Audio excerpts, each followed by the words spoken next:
By Capital Copy, City of Montpelier, National Life Group, Vermont Mutual, and the World. The Brady Farkas Show is produced and funded by WDEV and the Radio Vermont Group. We welcome listener feedback.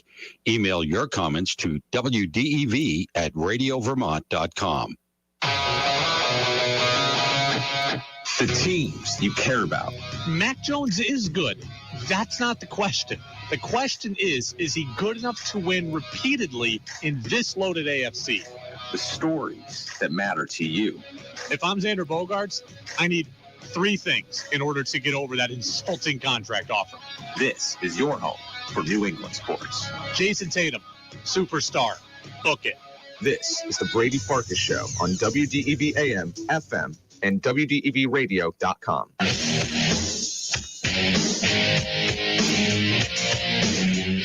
What's up, everybody? Brady Farkas Show on a Wednesday right here on WDEV, AM and FM, and WDEVradio.com. Good size show again today, 5:30 until 6:40. Then at that point, we turn it over to Red Sox baseball. Sox looking to avoid the sweep, looking to salvage a game here against the Twins. Another tough loss last night. We're going to react to what Henry McKenna told us yesterday about the Patriots offense. We're going to talk Red Sox with Tom Caron of NESN about 5:45. I spoke with Freddie Coleman of ESPN earlier today. That interview will be available on our podcast channel shortly. And I got a couple of very interesting messages yesterday after the show ended on UVM men's basketball. So we'll attempt to answer some of those questions here throughout the course of the day. You can get in, as always, on the Napa Morrisville, Napa Waterbury text line, 802-585-3026. That's your locally owned Napa stores in Waterbury and Morrisville. 5, 4, 3, 2, 1. And here we go. The opening thoughts of the Brady Farkas Show are brought to you by Sticks and Stuff and by Swanton Lumber. They are Vermont's most complete, locally owned home center with locations in Enosburg, Derby, Middlesex, St. Albans, and at Swanton Lumber. They're online at sticksandstuff.com. You know, I'm pretty bothered by something that I heard Tom Curran of NBC Sports Boston say yesterday. And Tom Curran is great. He's great. He's opinionated. He's funny. He's connected. I really like Tom Curran. That's why we play so many Tom Curran cuts on this show. He knows the Patriots very, very well. But I'm really bothered by something he said yesterday. He was being asked about expectations for the Patriots season ahead. Listen to this. Mac Jones improves over 2021. It's going to be tough. That means his offensive line has to congeal. Additionally, the outside receivers, Nelson Aguilar, Jonnu Smith, and of course Devontae Parker, have to show up and play better than they did last year. I'm less concerned about the record and more concerned about the development, because I really believe this season is a bridge year for 2023. That right there is what bothers me. Guys, can we play the very end of that cut one more time? Because I really believe this season is a bridge year for 2023. Bridge year for 2023. That is about the last thing that I want to hear when it comes to talking about the Patriots. The phrase bridge year should not be in the vocabulary for the New England Patriots in 2022. It makes absolutely zero sense. And if that is the plan, if a bridge year is the plan, that is an absolute embarrassment to us as Patriots fans, like a huge slap in the face. This team made the playoffs a year ago. This team made the playoffs with a rookie quarterback a year ago. My expectation now is that you are building towards a Super Bowl. That's it. Bridge year is a step back. I am expecting you to try to take steps forward. I know you may not win it. I'm not that naive, but my expectation is that you are going for it. And a bridge year is an admission that you are taking a step backwards, to which I say, why? There is no reason for this organization to be trying to take a step backwards or be willing to take a step backwards. I know you may not win it, but my expectation is that you're going for it. When Tom Brady left and you played the year out with Cam Newton, that was a bridge year. The Seahawks going to Geno Smith, that is a bridge year. Okay, when you lose your star quarterback, you get a 1-year grace period to kind of figure it out. The Patriots have already had that. The bridge year is done. There are no more bridge years. 2020 with Cam, that's your bridge year. That's your get me to the other side year.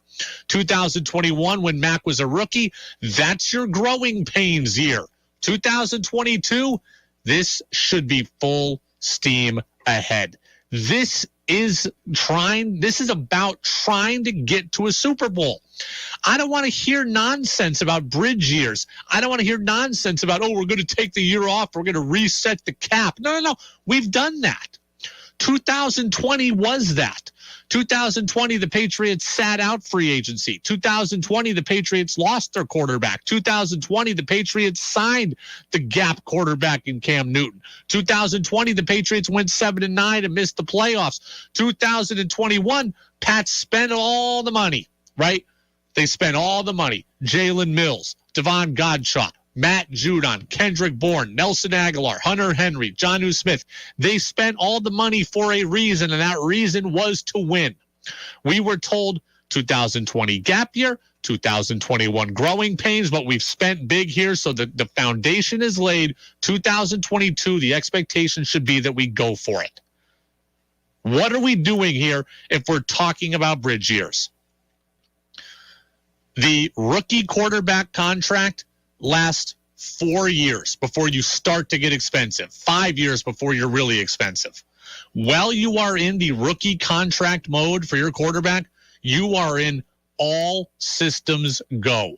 That's where the Patriots should be right now with Mac Jones. There are no gap years anymore. There are no taking years off. There are no more laying the table for the future. We talk about the Red Sox setting a foundation. You set a foundation in baseball, and it takes you years, and I accept that patience. I don't have the same patience in the NFL. The NFL allows you the opportunity to turn things around quickly. The Patriots have had now 2 years post Tom Brady to turn it around. Now the expectation is that you are trying to win. Joe Burrow got to the Super Bowl in his first full season, his second season overall. Kyler Murray got his team better in year 2. Justin Herbert not making the playoffs in year 2 was seen as a disappointment. This is a Patriots team that should have one goal. Mac Jones, year 2, get better. Get better, make the playoffs, try to be winning the Super Bowl. And anything other than those expectations, to me, are a huge letdown and a huge insult. In the NFL, you get time to get things right when you've got a horrible cap situation. Patriots have already been there and done that. They've taken care of that. When you get a new quarterback, we've been there and done that too. Or when you get a new head coach, never applied here. Those are the scenarios where fan base generally gives you patience. Bad cap space, bad cap situation, new head coach, new quarterback. Pats at one point had 2 of those 3. They're already done. My grace period for you is over. You should be trying to win. I don't want to hear about bridge years for 2023. I'm not worried about 2023. Baseball, I worry about the future. Football, I worry about the now. And right now, this is bothersome to hear. Tom Curran, who loves Mac Jones, who has spoken his praises for months, for a year plus, who has said he's the best thing to happen for this team in the last 5 years, he all of a sudden thinks this is a bridge year. I am not down with that. Freddie Coleman of ESPN Radio joined me earlier. I played that cut for him. Here's what he said about it. What it is, Brady, it stems from the fact that people are worried about who's going to be calling offensive plays when it comes to Mac Jones going into his second year, and a lot of people are panicking by what we saw in the last preseason game against the Las Vegas Raiders, where they looked sloppy, they looked unorganized, and Mac Jones did not look like the quarterback we thought we were going to see take a jump up in year number 2. So that's where that comes from. I don't care where it comes from. I don't care where it comes from. It needs to be a phrase that is taken out of the vernacular. I don't do bridge years for a team that made the playoffs a year ago. I just don't. Right? My Seahawks, they are stepping back, right? Russell Wilson's gone. You've still got his cap hit. You've you drafted better. You reset the table. You get DK Metcalf signed, but you're playing the year with Geno Smith. I accept that after 10 years of being really good with Russell Wilson, the Seahawks are probably going somewhere between 5-12 and 8-9. They're not making the playoffs. They're probably not playing meaningful games into December. They're just going to be very average at best to potentially the worst team in the league. I accept that for 1 year. This is that 1 year. This is their bridge year. Next year, it's time to figure it out. Next year, you get the quarterback of the future. That's how quick you get in the NFL to make things right. The Pats have already had their time to make it right. Played with Cam, went 7-9, reset the cap, set the table for the next offseason. 2021, you spend big. Go bring in all the pieces. You get the rookie quarterback. You let him grow and develop. Now, this year, I expect you to be in the conversation. Now, I don't think the Patriots have done enough to be in the conversation. That's a separate conversation. But the expectation should not be a bridge year. Milo over in North Troy. Brady, as a lifelong Patriots fan, we're going back to what we were in the 70s and 80s. The bill is coming due for the last 15 great years. I don't accept that. I understand spending some time at the back of the line and not winning every year. I do understand that. And I could say, hey, Patriots fans just kind of got to eat that because of all the winning you've done. I can understand that too, but it doesn't mean that we're not playing to win. Bridge year tells me you're not really invested, and the Patriots certainly should be invested. Braden over in Craftsbury. Brady, forget the word expectations. What do you think would make this season a success? I'll ask that too to the text line. What do you think a successful season would be for the Patriots? For me, it's only a success if the Patriots make the playoffs. Given what has transpired around them in the AFC, making the playoffs again would be a success. And that's disappointing because the expectation should be, I just told you, that you're competing for a Super Bowl. But I don't think the Patriots have done a good enough job to make that a reality. So yes, making the playoffs would be a success. Unfortunately, it should be being in the Super Bowl conversation, but I don't think it is. Making the playoffs would be the success. You look at the Patriots, they are somewhere between the 8th and 11th best team in the AFC. Like, who can we definitively say the Patriots are better than? They're definitively better than the Jets. That's one. They're better than the Jags. That's two. They're better than Houston. That's three. They're better than the Steelers. That's four. And without Deshaun Watson, they're probably better than Cleveland, but not by much because Cleveland's roster is so good. So I've got them better than Jets, Jags, Texans, Steelers, and probably the Browns. That's better for sure in my mind than 5 teams. Miami, the Raiders, and Tennessee are probably all comparable. If you say they're worse than those 3 teams, they're the 11th best team. If you say they're better than all those teams, they're the 8th best team. That's outside the playoffs. That's looking outside. That's on the outside looking in before the season's even started. They're not as good as Buffalo. They're not as good as Baltimore. They're not as good as Cincy. They're not as good as the Colts or Denver, Kansas City, or the Chargers. So you're already on the outside of the playoff picture. At best, you're 8th. At worst, you're 11th. If you can bust through that door to get to the playoffs, then I guess that's a success. It shouldn't be that way. Justin Herbert, the expectation is the Chargers are playing for a Super Bowl. J.C. Jackson, Khalil Mack, boom, make huge moves. Denver Broncos' expectation is we're playing for a Super Bowl. Go get Russell Wilson, huge move. Teams are making moves here with their quarterback situations to play for the Super Bowl. And right now, sadly, the Patriots, they haven't done enough to be in that conversation. They should be mentioned in those same breaths. They are not, though, because they just didn't do enough. So getting to the playoffs, unfortunately, is, again, to me, that is a success. Matt says successful season is getting to the playoffs. I agree. Steve says winning a playoff game. if that's what you think, that's fine. I understand that. Of course, winning a playoff game, that would be a success too. I don't know that it's possible. I don't know that I see it happening. In fact, I don't see it happening as we sit right now. There's always injuries. There's always bad weather that impacts games. So, yeah, sure, it could happen. But the Patriots right now, between 8th and 11th in the AFC, and that's on the outside looking in. A team I know is not going to the playoffs, and a team I know is fallen way short of expectations is the Boston Red Sox. Red Sox lose yesterday, another tough one, falling to the Twins, blowing a lead, lack of shutdown innings, misplayed ball by Alex Verdugo. Here to break it down now with us is Tom Caron, our Red Sox insider at NESN. Cue the TC music montage, people. Looking for the latest information on the Red Sox? Not only is David Ortiz a Hall of Famer, but he is one of the best of the best. How about the Bruins? Are they a Stanley Cup champion? Probably not as presently constructed, but they're a playoff team. Then you've come to the right place. We talk now with NESN insider Tom Caron.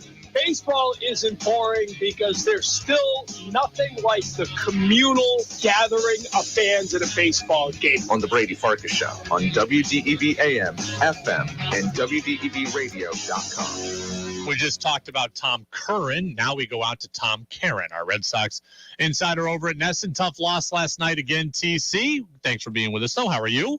Doing well, Brady. How you doing? Excellent. Appreciate you being with us as always. Right before the show today, I read a very interesting story from Chris Cotillo of Mass Live about Jarren Duran. And Duran's been sent down recently to AAA, really opened up about his struggles, both physically and mentally. I thought it was pretty interesting. And, a lot of people, myself included to some degree, have been eager to run Duran out of town. But it was an eye-opening look, again, at what people go through and what young players go through. And I appreciated his candidness on the whole thing. Yeah, and I think it's important to keep that stuff in mind. We were talking about it on the show last night with a guy like Cutter Crawford. Some of these young pitchers didn't pitch at all in 2020. There were no minor league games, right? So you're talking about a new generation of player and pitcher that's making up for lost time, that has lost development time. And if you're in Boston, you're not getting the chance that you might have in Kansas City or in Pittsburgh, where you get thrown into a team that's going to lose 100 games regularly and you get to develop. You're expected to perform. And Jarren Duran, because of the injury to Kike Hernandez, was thrown into an everyday center field position. There's still an infielder trying to learn the outfield. Mookie Betts did it flawlessly. Nobody else is Mookie Betts. We know that. So I agree. I thought it was interesting to read the mental part of what he was battling. Now, that said, when he talks to the media, he doesn't help himself a whole lot. Yeah. Sometimes you think of that ESPN interview when he drops a "Don't come cheer for us when we start playing well."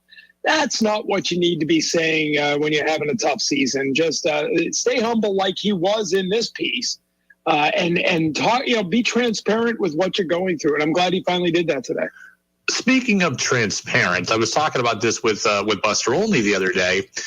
Do you feel that organizations can or should be more transparent in their plans? And they don't have to give the whole farm away. But if Chaim Bloom had come out, or ownership had come out a couple years ago and said, "Look, we want to be competitive at the big league level, but we also want to build the foundation of this thing.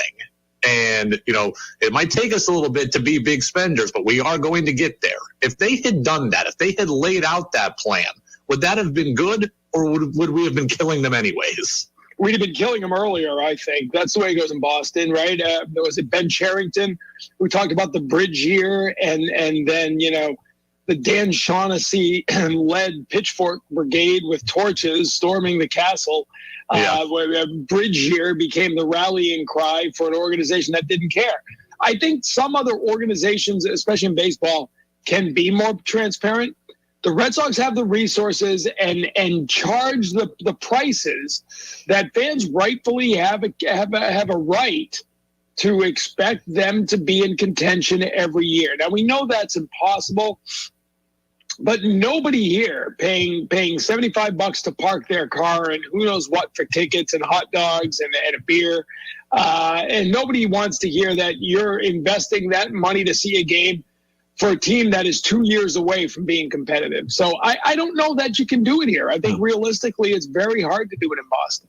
Tom Caron, Sox Insider at NESN, with us here on the Brady Farkas Show ahead of Game 3 against the Minnesota Twins. Here our coverage begins at 6:40. You know, it was interesting. I was listening to the radio pregame show yesterday, and Will Fleming and Rob and Mutt were talking about kind of the idea of team leadership. And we've seen a number of mental mistakes here in the last couple of weeks, and you know, a couple again on Monday night. You know, Devers forgetting how many outs there are, Verdugo's base running blunder, etc. And Will Fleming made the point that there's nobody in this locker room or this clubhouse that will kind of stand up and hold people accountable. And the question for me is that just because this team has great leaders that aren't vocal leaders in the way Pedroia was? Or is that a sign that the team and the veterans are checked out and it's no longer worth it? No, I think it's a couple of things. And we talked about it on the show, too, last night. Maybe turn off the radio once in a while and watch NESN. You know, a couple interesting points. Tim Wakefield's had a really good point that he's talked about from time to time, that he thinks that the economics of the game have basically forced out the middle class of the player in the clubhouse. And by that he means, you know, you've got your high price players and your rookies.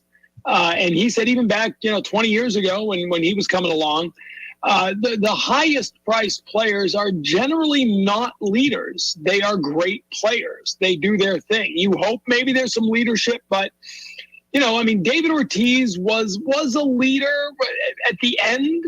Right? I don't want to say he was, I'm not saying negative. I'm not saying he was a clubhouse problem, but he wasn't really a leader in 3 or 4 or 5. He was a leader at the plate. He was their, best clutch hitter. But when he was, in the middle of his career, sort of making himself the player he became, right? Creating his Hall of Fame legacy. He wasn't a guy who was going to be talking to guys in the clubhouse and telling them this, that, right? It was the Trot Nixons. It was the Johnny Damons. It was the guys who, they're making plenty of money, but they weren't the elite top 20 salary guys, okay? So that's a long answer to sort of say, where are those guys now, right? Who have been those best sort of clubhouse leaders in the last 10 years? The Johnny Gomeses, the Mitch Morelands, the Brock Holt was one of those guys, okay? You're seeing fewer and fewer of that class of player in a clubhouse. You've got and listen, Xander Bogaerts is a quiet guy. So that's, he's the leader of this team, but he leads by example. He leads by showing you the right way to go about your business. But I don't think Xander Bogaerts is a guy who's going to pull Alex Verdugo aside and say, dude, you got to, how'd you drop that ball last night? And that was a brutal error that led to the grand slam last night in the 5th inning. Yeah. How do you not tag up? I'm not sure that, when Jarren Duran let that inside the park grand slam fall in behind him on that Friday night in July, if you remember, Alex Cora said, well, that's best discussed by the players. And then the media went to him and he said, yeah, no, I haven't talked to anybody. Nobody came and talked to me. So Kike Hernandez, a little bit of that guy, but he was injured at that time and has missed a lot of that time. So I just don't know that you have that guy. Kyle Schwarber was that guy last year. Hunter Renfroe was that guy last year. I think when you sit through the mistakes that were made this year, and you can go through the pros and cons of what Chaim Bloom has done over 3 years, but I think losing those guys as clubhouse presence, as Schwarber, we know what he's doing offensively, but they really lack his presence. If you remember last year, he came here, instantly became a leader. I think the hope was Eric Hosmer would be a little bit of that, and I think he is that, but he's injured, right? So now his voice is not, this should be at a point now, he's been here a few weeks, been here a month. His voice should be growing in that clubhouse, but the injury took that aside. Tommy Pham's got a little bit of grit, a little bit of fire, but again, new guys, it takes a little while for those guys. So that's a long answer to your question, but I think this group doesn't have that, and it's not vocal leadership, but it's just the guy who calls everybody together Monday night after that ugly loss and says, hey guys, we got to get our heads out of our you-know-what, and we got to sharpen up and focus and let's go. And it's not discipline. It's not yelling. It's just, we're not going to put up with this as teammates. We got to get going. I don't think they have that guy right now. As we all kind of turn the page mentally to next year, the Aaron Judge discourse is going to continue to get louder and louder, and it's going to fuel our off-season talk for a while. the Red Sox need a lot. We know that. And we know they're going to have money to play with, and they're going to have to use it.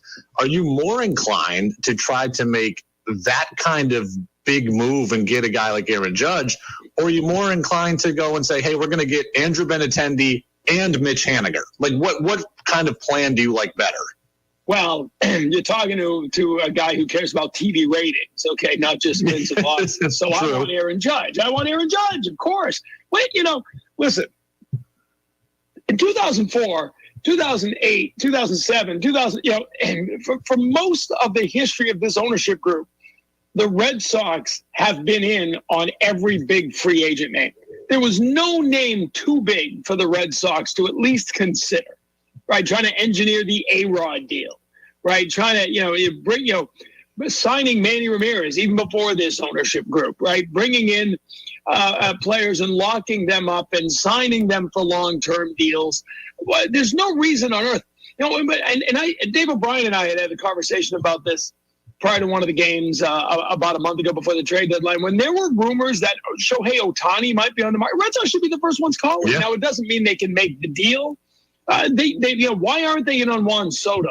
Why aren't they in on everybody? And maybe they are. Maybe they call and kick the tires and say, we're not ready to blow up the whole thing. We're not at the point yet where we can do that in our development of this organization that Chaim Bloom wants to put together to be a sustainable contender. But yeah, I want Aaron Judge. You want to make a statement this offseason? Sign Aaron Judge, give him what it takes, give a little to the Yankees, and let's get back to business. Yes, I want Aaron Judge. Tom Caron, Red Sox insider over at NESN. Watch the television broadcast tonight. First pitch is 7:40. So TC, we appreciate it. Hopefully the Red Sox can get a game tonight, and hopefully by the time we talk next week, they're not more than 10 games back in the wild card. Well, again, there's a pulse, but it's flickering pretty bad. I will say now that, the Sawamura and Davis moves to bring up a couple of young guys. Zach Kelly's been doing this at the AAA level all year. It's time to see what he can do. It's time, it's probably time to move on from Ryan Brazier. We saw that last night. He was really good for a World Series team a couple of years ago, but he doesn't have it. It's time to see who's part of the future, who's not. Maybe you win a few games doing that. That's great. But right now, the key thing is start to figure out what the hell you're going to do with this next year. And that's why we're watching now. TC, next week we can play Who's in More Trouble, the Red Sox or the Patriots approaching week 1. So I can't wait for that.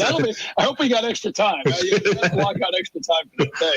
TC, appreciate it. Thanks, Brady. Absolutely. Tom Caron, Red Sox insider over at NESN. Sox and Twins coming up about 45 minutes from now. Our coverage begins at 6:40. Message from Peter in Williston on the Napa-Morrisville, Napa-Waterbury text line. Great point there by Wakefield about mid-level salaried players. Like, where have the Kevin Millars gone? That is a good point.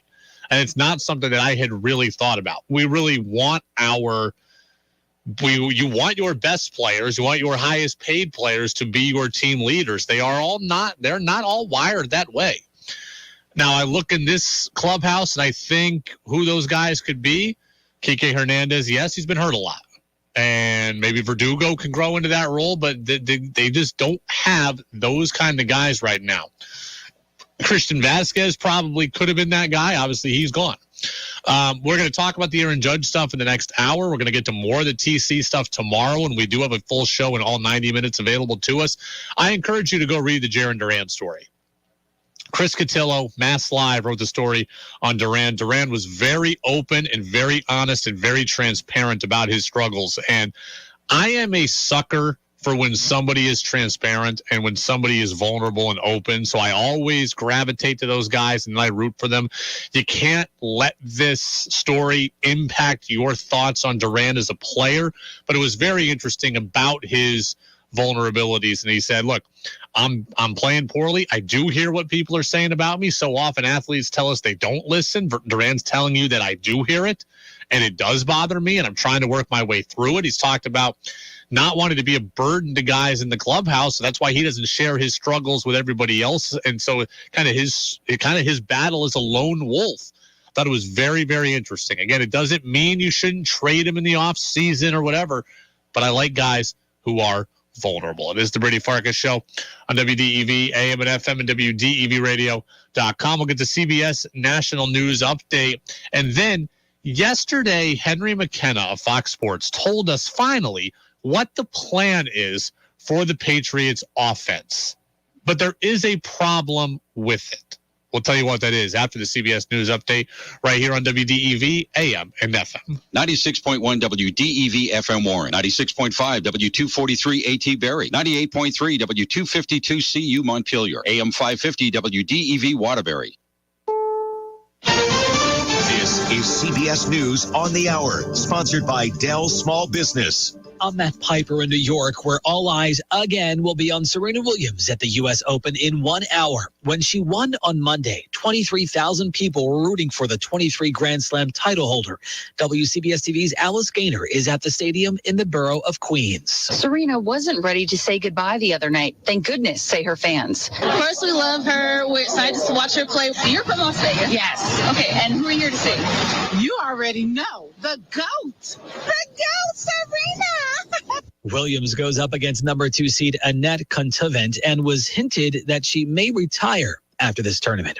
Floods in Mississippi's state capital have forced one of the city's water treatment plants offline, and residents are not surprised. I'm Jim Crisul in Jackson, Mississippi. Many in this predominantly black city of 180,000 say it was just a matter of time before the city's water system failed. They've been under a boil water order the past month. Some feel the problems have been neglected because of racism. Others, though, say it's more of an issue of poor leadership on the state and local level. The FDA authorizes updated COVID-19 vaccinations by Moderna and Pfizer that specifically target the latest strains of the Omicron variant.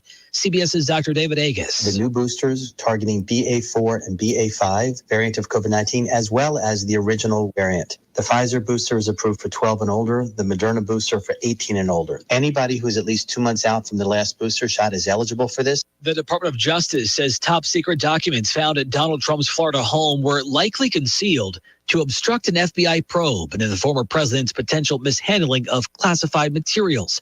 Trump denies any wrongdoing. A Pentagon report due out tomorrow shows reports of sex assault in the military jumped last year. More from our Pentagon correspondent, David Martin. Reports of sexual assault in the military went up 13% last year, a jump that could be explained in part by the easing of COVID restrictions.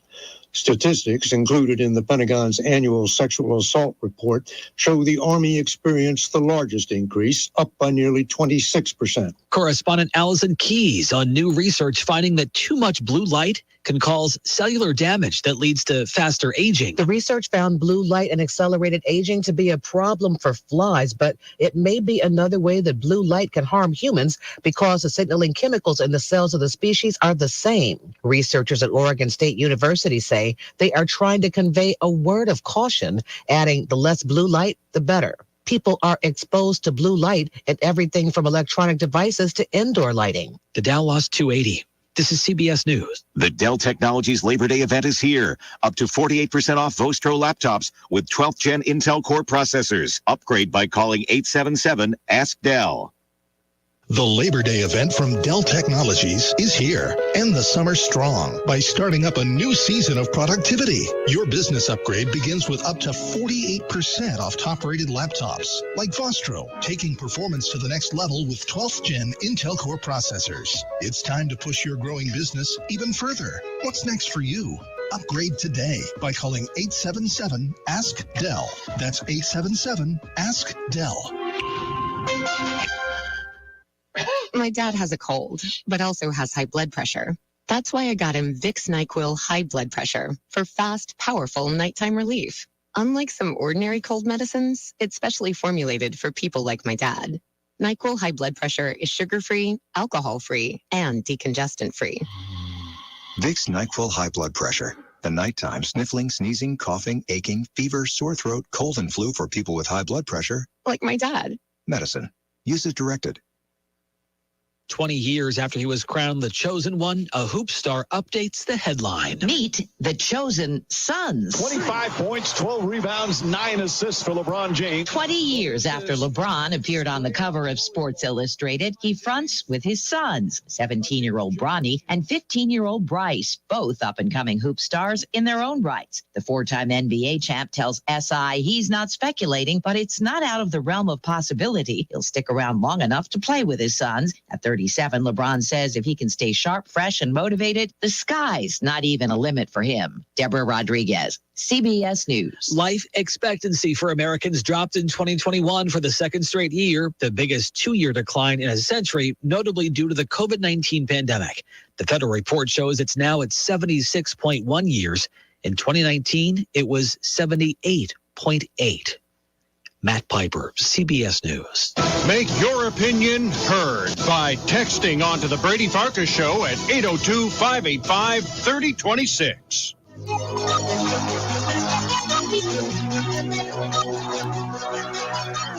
Now it's back to the Brady Farkas Show on WDEV AM, FM, and WDEVradio.com. Welcome back in. Brady Farkas Show right here on WDEV, AM and FM, and WDEVradio.com. Red Sox baseball, 35 minutes from now. Sox looking to salvage tonight against the Twins. Michael Wacha on the mound for the Sox. Sox now 9 games back in the AL wildcard chase. Tom Caron says it's a fleeting pulse. There's no pulse. They're done. They're done. There's too many teams to pass, so they're done. I'm far more interested right now in the Patriots.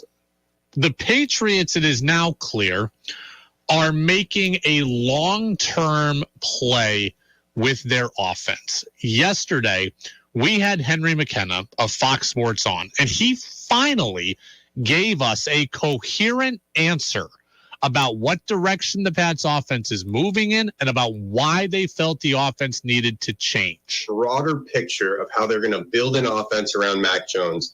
And they thought, at least on paper, that a love child between Belichick's offense, Shanahan's offense, and McVay's offense would be something special that they could build, the next generation of Patriots dominance. And if I told you that 6 months ago or 5 months ago, I think most Patriots fans would be excited about that. Like that idea of combining concepts from a bunch of really successful offensive systems, that does sound great on paper. In practice, it's been messy and it's moving a lot slower than I think most people anticipated. So that is finally, and here we are, August 30th, yesterday when we got that answer, that is finally the first time we got a coherent answer as to what is happening with the Patriots offense. Henry says the Patriots are trying to build an offense that is a hybrid of what Belichick likes, what the Rams do with Sean McVay, and what the 49ers do with Kyle Shanahan. And I can only imagine that has elements of no huddle, a lot of outside zone running, what we've heard about there, kind of more bouncing things outside. We see the jobs the Rams and 49ers do offensively, so I assume that this new offense would, in theory, allow Patriots players to play fast. It would also get more guys open in space. So finally, now at least we have an answer that makes sense. Belichick is looking for, as Henry calls it, that love child between the three offenses that's going to combine elements of all of them. And you can, Henry's right, you can picture in your head, that sounds pretty good, right? Patriots offenses have been good in the past. Rams offense is great. 49ers offense is great. So it all sounds good on paper. The problem with all of it is this. As Henry correctly pointed out yesterday, the Patriots are trying to teach McVay concepts, and they're trying to teach Shanahan concepts without having any McShay or Shanahan disciples on the staff. That is the epitome of arrogance. And I don't usually call Belichick arrogant. Colin Cowherd says, that's Belichick being arrogant. I don't usually go that way, but this is right in that realm. Belichick, of course, has seen the McVay and Shanahan offenses. He's coached against them, and yeah, he's even stopped them before, but that doesn't mean he knows every single thing about it. He does know some of the limitations, but he doesn't have all the things down that make those offenses a success. So here we have Bill Belichick, who doesn't know everything about the McVay and Shanahan offenses. Here we have Joe Judge and Matt Patricia, who know even less and have never taught this before. They've never been in a system that have used it, and they're the ones who are in charge of showing it and teaching it. That is a problem. Okay, look, I took social studies in high school. I know a little bit about history. I can't go and teach it tomorrow. That's what the Patriots are trying to do here. It's no wonder the offensive line looks lost. It's no wonder the quarterback has looked lost. It's all now making sense in that regard. This is the problem with the Patriots having turned the offense over to Judge and Matt Patricia. You are having guys teach concepts that have never taught these concepts before. That is a problem. You have guys doing dual responsibilities. Joe Judge needs to try to teach this offense and coach the quarterbacks. Matt Patricia needs to try to teach this offense and call the plays and coach the offensive line. Bill Belichick has to try to figure out timeouts and injuries and personnel and talk to the defense. And these guys are spread too thin and they're not knowledgeable enough about it. And that all is a problem. Finally, Henry gave us the answer. I asked, why do they have to change the offense? And Henry says, look, the concept sounds pretty good. And he's right, it does. Hey, best offensive minds in the league are McVay and Shanahan. We're going to take from them, combined with their own thing. That sounds great. You don't have the personnel that some of them have, and you don't have the coaching brain trust that those guys have. That is a problem. 802-585-3026. Peter in Williston, the fact Belichick refused or chose to not hire any offensive coaches outside of the Pats family also reeks of the arrogance you point out, Brady. Yeah, exactly. Look, if they had brought in a McVay or Shanahan disciple, I would have been okay with them changing the offense, right? Seahawks did it last year. They brought in Shane Waldron as our offensive coordinator. He had been the guy with the Rams. Like, it does take a little time. We saw it last year with the Seahawks, who weren't great. It does take some time. But at least they had a guy implementing it who knew it. They don't have that right now. The other thing about the offense that I want to get to that I gathered from Henry is this.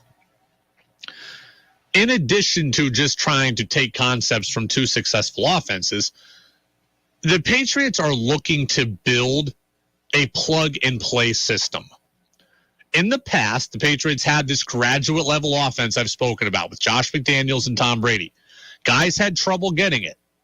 All the way back to Reggie Wayne and Chad Ochocinco to as recently as Cam Newton, guys have been overwhelmed by the Patriots offense. Bill Belichick evidently is trying to reduce the possibility that guys are overwhelmed. He wants an offense that is really system-based, where the system is easy to learn and it's easy to execute. Mac Jones doesn't have to teach everything to guys, doesn't have to be in charge of elevating everyone because the system can kind of do the work. Bill Belichick just wants a plug-and-play system he thinks everyone can run and he thinks can be effective. And I can understand that. That also sounds good on paper. The problem is it's taken far too long to get up and running, and it's taken far too long for guys to get comfortable. To the original point, coaches don't understand it clearly enough. The coaches are spread too thin in trying to teach it and relay it, and the players aren't getting it. It shouldn't take this long. Let's just step back and do a little history here. Sean McVay got to the Rams. First year, playoffs. Second year, in the Super Bowl. McVay comes in, puts in the system. Jared Goff, Todd Gurley and company, they get it instantly. And they hit the ground running, and they roll through the regular season multiple years in a row. Playoffs year one, Super Bowl year two. It clearly can be taught quickly so that a team is up and running in week one. Zach Taylor gets to the Bengals. McVay disciple. First year with Joe Burrow, first full season with Joe Burrow, boom, in the Super Bowl. Kyle Shanahan, 2 years in Atlanta as the offensive coordinator. He's in the Super Bowl. He gets to the Super Bowl in San Francisco. It is physically possible for guys to get these offenses and be successful quickly. The Patriots can't apparently do that, and that is frustrating. I understand there's growing pains. I understand that there is, newness here. there's also just got to be, like, you've also just got to show some progress. And the Patriots haven't really shown any progress. This is, like Peter just correctly pointed out, this is the fruits of Belichick not hiring outside the family. If he had hired somebody off McVay or Shanahan's staff, I would have championed this change. And I believe that the process would have gone faster, but right now it hasn't. Henry outlined it perfectly. A lot of the stuff that they're doing makes sense. A lot of the stuff they're doing is pretty good. Like Henry said, if I told you 6 months ago they're going to do this, I would have been excited for it. But I'm not excited that on the eves of week 1, the offense looks lost. And as I told you the other day, the Patriots cannot afford to look lost early. They cannot afford to stub their toe throughout the first month and a half of the season. They need to have gotten this and be ready to roll to start the year. Henry agrees with me also. You cannot start slow. Like last year, the Pats, I think they started 1-3, right? So they still made the playoffs. But this is different. This isn't like last year where they had a run of games where they can sort of make up for a slow start. Actually, this year, their end of season looks considerably more challenging than their start to season. Yeah, he's right about that too. 5 of your last 6 games are against playoff teams from a year ago. 3 of those games are on the road. Buffalo, you're going to see the Colts, you're going to see Cincy, like, some of those are home, but like you had 5 of your last 6 games against playoff teams from a year ago. 3 of them are on the road. It's not easy. It's not easy. You cannot afford a slow start. You just can't. Interesting question here. Warren in Duxbury. Do you think the Patriots being an older team has something to do with this issue? Like they're kind of like an old dog incapable of learning new tricks. Well, I wouldn't say they're incapable. These guys are the best in the world, right? These athletes are the best in the world. So I would not ever say they're incapable of doing something, but I would say that a lot of these McVay and Shanahan principles, a lot of them are very collegiate. And the Pats' age is certainly far removed from that. The Patriots have the second oldest 53-man roster in the NFL. Most of their guys are 3-4 plus years removed from college and doing this. Maybe that doesn't seem like a lot. Maybe it's not, but maybe it is. Some guys are, 3, 4, 5, 7 years removed from when they were in college and might have been employing these kind of tactics on offense. But again, guys should be able to pick it up. Matt Stafford played a decade in Detroit, picked it up and won a Super Bowl year 1. LaFleur, the coach of the Packers, he's a disciple of one of these guys. I think he's a Shanahan guy. He goes to Green Bay. Aaron Rodgers is back-to-back MVP. Now, yes, it's Aaron Rodgers, but guys can pick up the offense. Evidently, they can't in New England because, as one texter says, it's the blind leading the blind. It is the Brady Farkas Show on WDEV. I want to get to one of the things we talked about with Tom Caron, and this is the idea that should the Red Sox go after Aaron Judge this offseason? We heard Buster Olney mention this in April as just kind of a one-off ha-ha. Well, now the drumbeat really is getting louder. John Tomasi of NBC Sports Boston's talked about it. Lou Merlone was talking about it yesterday. Aaron Judge is a very good player. I can't sit here and tell them that they need to go out and get an outfielder because all they have is Verdugo. They need an outfield bat. They need a thumper.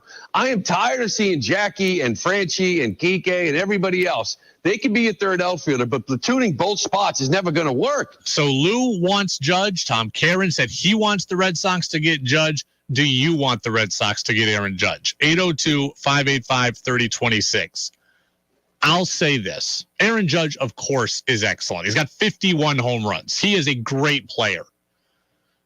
But I believe there are better things to do with the Red Sox money than going after Aaron Judge. Judge is 30, about to be 31. He's been injured a lot.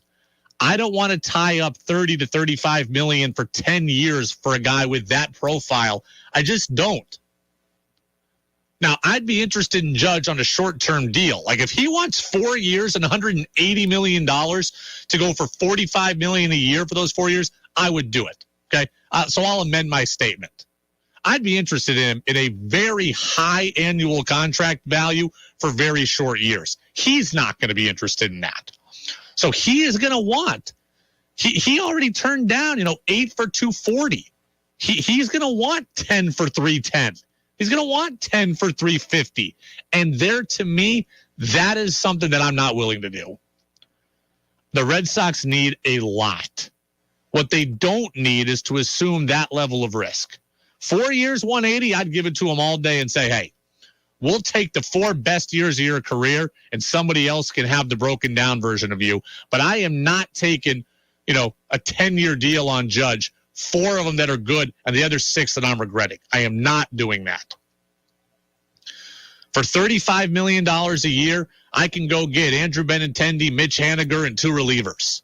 I can go get Dansby Swanson and 2 good starters. I can do a lot of things with $35 million that aren't getting a 31-year-old guy with injury problems.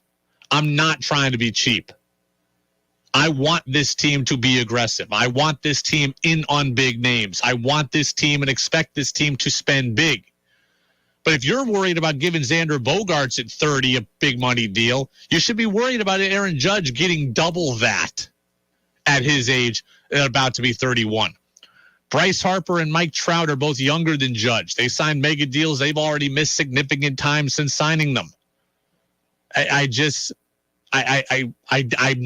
better ways to spend the money. The Red Sox are going to have $100 million to play with this offseason. They should use every cent of it. But sucking up 30 to 35 of it in an off-injured 31-year-old player, there's better uses than that. They got 13, 14 players on their roster they might have to fill out. I think I can spread that money around and get a bunch of good ones rather than one great one who's also a great question mark. I get everybody who wants Aaron Judge. And if they sign him, I will come on and talk about all the things that are good that he can do, because he can do good things. But I also just know the Red Sox need more, and Aaron Judge is too much of a risk for me. 802-585-3026. JP and Charlotte. Brady, you are spot on right about Aaron Judge. I appreciate that, JP. And yeah, Judge is great. There's just too many needs on this team to take on that kind of risk. I will take on risk. Do not get me wrong. The Red Sox have so many needs, I will take on risk, but I cannot do it at $35, $40 million a year. Carlos Rodon has arm issues. He's had them in the past. He wilted down the stretch last year. He's going to opt out of his deal with the Giants. If he wants a 4-year, $100 million deal, I'd give it to him. Okay, there's risk there. I'd do it. $25 million a year for a 29-year-old pitcher who throws heat, that to me is a better investment than 35, 37, 40 for Aaron Judge. If I can get Rodon and Haniger and Benintendi, if I can get Chris Taylor signed, if I can get Trey Turner, I should say, and another pitcher, like that's all better to me. Peter, I can't see the Yankees ever losing Judge to Boston, and that's fair. The Red Sox, I'd still be in on him at a high value, low year deal. I would break my rule for that, right? $35 million a year for 10 years, I'm not in on. $40 million for 4 years, that I do. Because I think I'm getting the best of Aaron Judge, and I might be able to win the World Series in those years. I'd still have a lot of holes to cover, but getting Judge on short term and not killing me for a decade, that I would be in on. Ross, I 100% agree with you. With the Red Sox past these type of contracts, they need something short. I mean, look, they got shorter than with Trevor Story than I thought they were. So Chaim Bloom and company have found the ability to give high value and low years. I just don't think that Aaron Judge is going to do that. Tex says, short-term deal does make sense. It makes perfect sense for the Red Sox. It doesn't make sense for Judge. That's the issue. He's already turned down 8 for 240. He knows he's 31 and injured. He's going to want the big payday. He's not going to, like Carlos Correa at 27, 28 years old. he could take a short-term deal, right? Carlos Correa took 3 years and $103 million, I think, from the Twins. And he said, look, if I play out the entirety of this deal, I'll hit free agency again at 31 years old or 30 years old, and I'll have a chance to strike it rich one more time. Carlos Correa knew that. He also said, hey, if I could have a great year this year, opt out, and go make even more again. It was smart for him to do what he did. Aaron Judge would not be smart. Okay, if he's 31 and he takes a 4-year deal, well, guess what? He hits the market at 35, and he doesn't get the huge money again. Look at JD Martinez. Now, is Judge better than JD at his peak? Power-wise, yes. As an actual hitter, probably not. JD Martinez's power sucked here at 35, 36, or whatever Martinez is. Now, I'm not saying that's going to happen to Judge, but Judge doesn't want to risk that happening to Judge.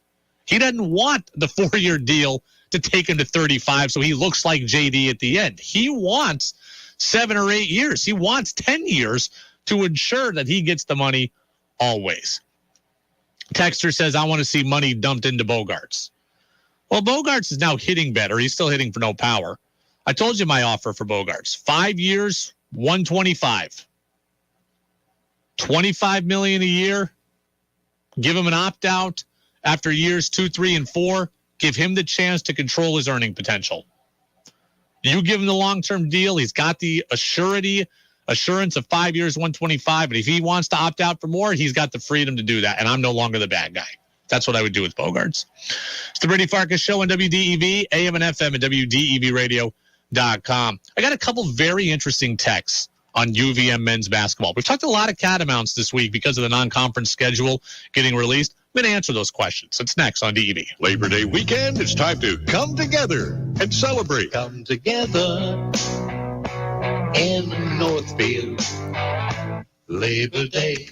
Saturday, Sunday, and Monday in downtown Northfield. Do you know what people see when they Google you? Search engines don't always get it right. And when they're wrong, it's your reputation on the line. So what do you do when you don't agree with your search results? Call Reputation Defender at 800-401-6681. Reputation Defender by Norton is one of the most trusted names in online reputation repair. We have over a decade of experience in fixing people's search results, and we can help you too. Using cutting-edge approaches, Reputation Defender pushes unflattering information down to lower pages of your search results, where few people ever look. We also promote the good stuff so that it rises to the top, letting you put your best foot forward. Your good name is too valuable to leave to the whims of a Google algorithm. You owe it to yourself to take control with Reputation Defender. Visit www.reputationdefender.com or call 800-401-6681 for free advice on your situation. 800-401-6681. Labor Day weekend, it's time to come together and celebrate. Come together in Northfield. Labor Day. Saturday, Sunday, and Monday in downtown Northfield. Are you sick and tired of that constant pain in your knees or hips or back, especially this time of year? You need to be moving pain-free, right? QC Kinetics is helping people here every day, giving them lasting pain relief using the latest advances in regenerative medicine. The science is simple. They concentrate your own body's healing agents and apply them to your aching joints, restoring and repairing damaged tissue with no drugs, no steroids, and no surgery. The old remedies for pain are not the only remedies. You need to learn more about how regenerative medicine at QC Kinetics can change your life. Make this the last summer you suffer from chronic pain. They have clinics here and all over America. This is the exciting new natural way to deal with joint pain with no side effects and no downtime. Call QC Kinetics now for a free consultation. 802-PAINLESS, located right here in Colchester. 802-PAINLESS. Treatments are not yet FDA approved. Rise and shine with WTEV Sunday mornings. Begin the day at 6 with Joel Nasman and 2 hours of classical music, followed by the Takeout with Major Gary. A casual discussion of politics, policy, and pop culture. Then it's Jane Pauley and CBS Sunday Morning with stories about the arts, music, nature, and entertainment. The morning concludes with Sunday Morning Swing Time, an hour of swing tunes.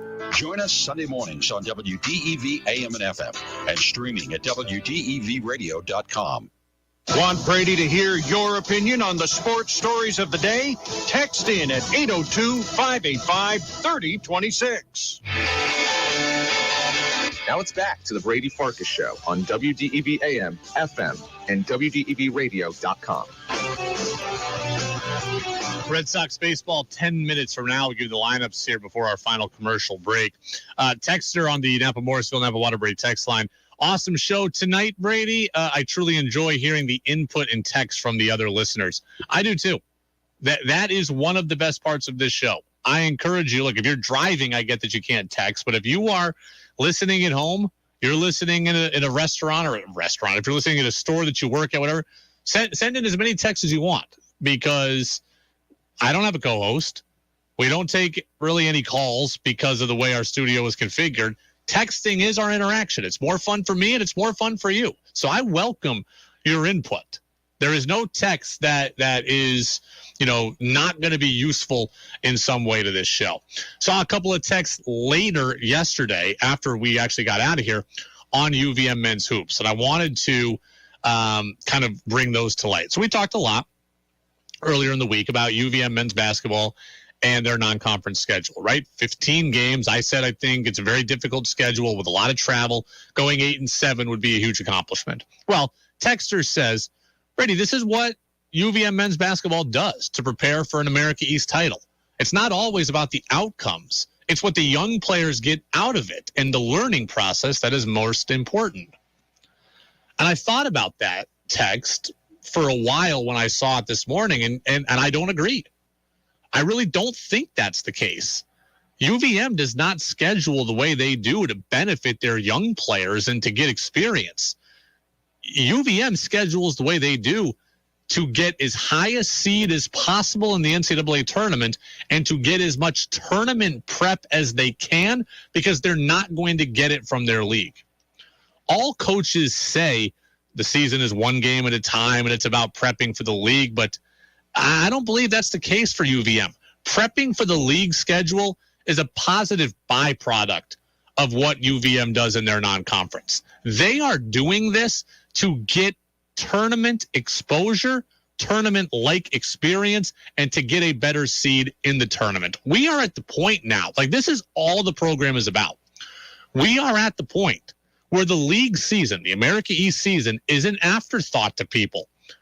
Everything is about the NCAA tournament. So John Becker is doing everything he can to ensure possible tournament success. It's about prepping for the type of teams you may see in March, and it's about the hopefulness of pulling one or two of these upsets that bring you up the seeding line. Right? UVM could schedule patsies. At this point, they could schedule patsies and just play the league tournament, and they could roll and go 29-3 probably. And with that, they'd get a 15 seed. John Becker doesn't want that. He is hopeful that they can play better competition and that they can pull a win or two and take themselves from that 15 seed down to that 12 seed. Take them from that 14 seed down to that 12 seed. That's what this is about now. This is all about the tournament. It's no longer about the America East regular season. Yes, you like to be battle tested, but this is a positive that's just a byproduct of what they're doing. UVM isn't doing this for the benefit of young players. UVM is scheduling this way for the benefit of their program in trying to win tournament games. And the best way to win tournament games is to have won games that are like tournament games and to win games like this so you can get a better seed. John Becker knows the America East will yield you a 16, 15, or 14 seed most of the time. Getting a 13 has been a boon for this program. He wants better than that. He wants the 12 seed. He wants to be in the line of the draw, the bracket, where you can reasonably pull an upset. That's what this is about. So, no, I did not agree with that texter. Also got a fun text. Brady, which game would you most like to go to on the non-conference schedule if you were a fan? I would choose Miami. At Miami, a couple days after Christmas, that seems like the most fun to me. Going to the Bahamas would be great over Thanksgiving, but Miami after Christmas, I think that's what I would choose.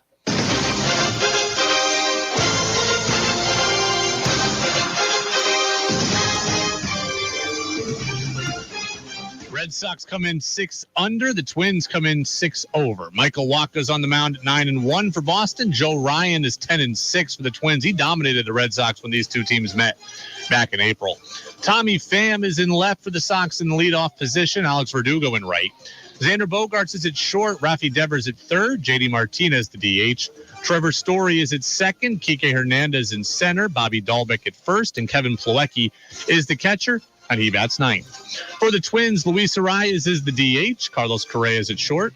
Jose Miranda is at first. Max Kepler in right. Kyle Garlick is the left fielder. Gio Urshela, hitting .268 with 53 ribbies, is at third. Nick Gordon, he had the grand slam last night. He's got 6 home runs. He's at second.